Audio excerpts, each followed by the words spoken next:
So this is a really quick demonstration to show how electricity is generated, how electricity is made, if we're not using a battery. If we're using a battery, we use chemicals and the joys of stuff I don't really understand. But if we want to make electricity using non-chemical methods, this is what we do, and it's called electromagnetic induction. And we need three things. We need a coil of wire. This is called a coil of wire or a solenoid.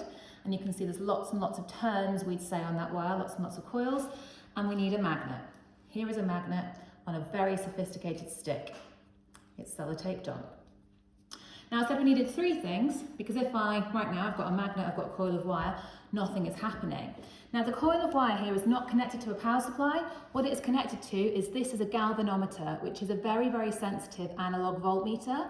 So if any voltage is made in this coil, this is going to show us. We're going to see it by that needle flickering to the left or the right. The middle bit here, that means a zero. If it goes this way, that means I've got a positive voltage, and this way just means I've got a negative voltage.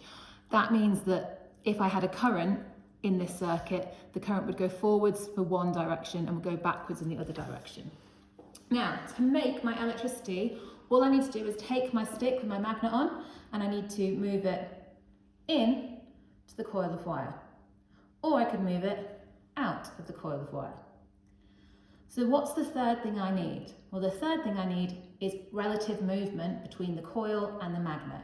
And right now I'm giving that relative movement by moving the magnet in or moving the magnet out. If I put the magnet in the coil and then leave it there, there's no electricity made. It'd be great if I could, because then I'd just solve all the world's energy problems by just putting magnets in coils of wire. I have to move either the coil or the magnet to make the electricity. Now, you might notice that when I put the magnet in, the needle flipped, I think, this way, and when I pull the magnet out, the needle flips the other way. If I reversed the direction I was going in and out, have a think what might happen. So going in and then coming out.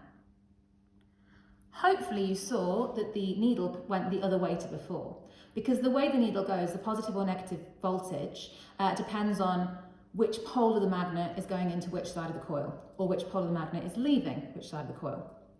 I could also do it by turning my magnet around. So, hang on, let's go for our first test again. So we're back to the original, in, out.